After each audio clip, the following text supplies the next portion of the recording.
Assalamualaikum warahmatullahi wabarakatuh. Kami dari kelompok 3 atas nama Muhammad Rashid Irfan, Mas Ruhan, Maulana Aliuddin, Muhammad Ali Fahmi dan Muhammad Badar Laduni. Pada kali ini akan mempresentasikan sebuah disertasi dari Bunyai Leli Lailiyah Novianti dengan judul Nilai-nilai Qanun Asasi Nahdlatul Ulama dalam Politik Hukum Pengembangan Sumber Daya Manusia di Pesantren Menuju Indonesia Emas tahun 2045. Baik, latar belakang dari disertasi ini adalah visi jangka panjang bangsa Indonesia, yaitu menuju Indonesia Emas tahun 2045, yang mana visi ini menempatkan pembangunan manusia sebagai pilar utama. Pendidikan tidak hanya mengejar kecerdasan intelektual saja, tetapi juga iman, ketakwaan, dan akhlak. Namun, visi jangka panjang ini mengalami tantangan atau menghadapi tantangan, yaitu maraknya degradasi moral, yang mana hal tersebut menegaskan bahwa aspek akhlak dan teologis pun juga harus dipertimbangkan. Rumusan masalah yang ada dalam disertasi ini adalah apa saja nilai-nilai Qanun Asasi Nahdlatul Ulama, kemudian bagaimana pemetaan konseptual dan teologisnya. Rumusan masalah yang kedua adalah bagaimana penerapannya dalam pengembangan SDM di lingkungan pesantren. Kemudian bagaimana merumuskan atau membuat sebuah formulasi model pendidikan pesantren yang ideal untuk menuju Indonesia Emas tahun 2045. Metode penelitian yang dipakai adalah yuridis empiris, yaitu mengintegrasikan pendekatan norma hukum atau aturan yang sudah ada dengan realitas sosial keagamaan di lapangan secara komprehensif. Selain itu juga menggunakan metode etnografi kualitatif, menggunakan state approach, conceptual approach, serta socio-legal history untuk mendalami dinamika tradisi. Yang mana nanti akan membuktikan bahwa Qanun Asasi bukan hanya sebatas sejarah saja, tetapi juga nilai-nilai yang dapat diimplementasikan pada masa sekarang menuju Indonesia Emas 2045. Lokasi riset yang dijadikan landasan dari disertasi ini adalah 3 buah pesantren besar di Jombang, yaitu Pesantren Tebu Ireng, Bahrul Ulum, dan Darul Ulum.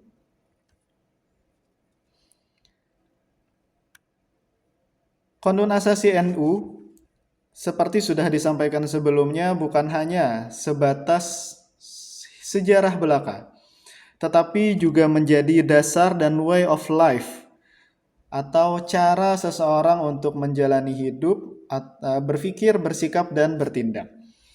Qanun Asasi ini mempunyai 3 nilai utama, yaitu keagamaan.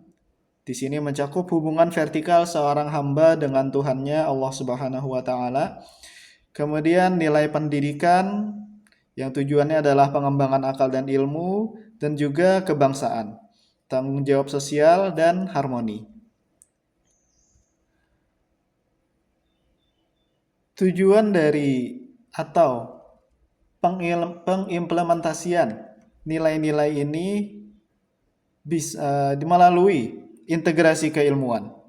Maksud dari integrasi keilmuan adalah pembangunan SDM atau pengembangan SDM yang memadukan kitab kuning, akhlak, kompetensi umum, keterampilan hidup, kewirausahaan, dan teknologi modern. Dari nilai-nilai Qanun Asasi dapat dipahami bahwa pembelajaran agama dan pembelajaran umum bukanlah dua kutub yang saling berseberangan, namun dapat diintegrasikan satu sama lain untuk menuju Indonesia Emas tahun 2045. Selain integrasi keilmuan, juga bertujuan untuk menjadi agen keberlanjutan. Di sini maksudnya seperti pemberdayaan ekonomi syariah, pendidikan inklusif, gerakan eko pesantren, dan penerapan wawasan fiqhul bi'ah atau lingkungan. Qanun Asasi Nahdlatul Ulama juga bertujuan untuk menanamkan jiwa keindonesiaan terhadap orang-orang yang menjalankannya.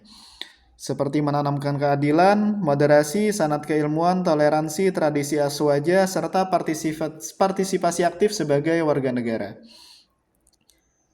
Bagaimana model pendidikan yang ideal berlandaskan dari Kondun Asasi, yaitu model yang disebut dengan 3VHTI. Model yang ada dalam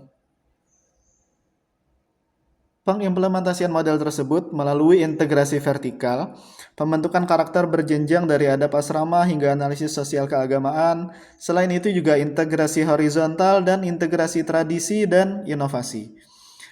Prinsip yang dipegang adalah al-muhafazah 'alal qadimis shalih wal akhzu bil jadidil aslah. Kemudian apa hasil yang didapatkan dari pembahasan-pembahasan dalam disertasi ini?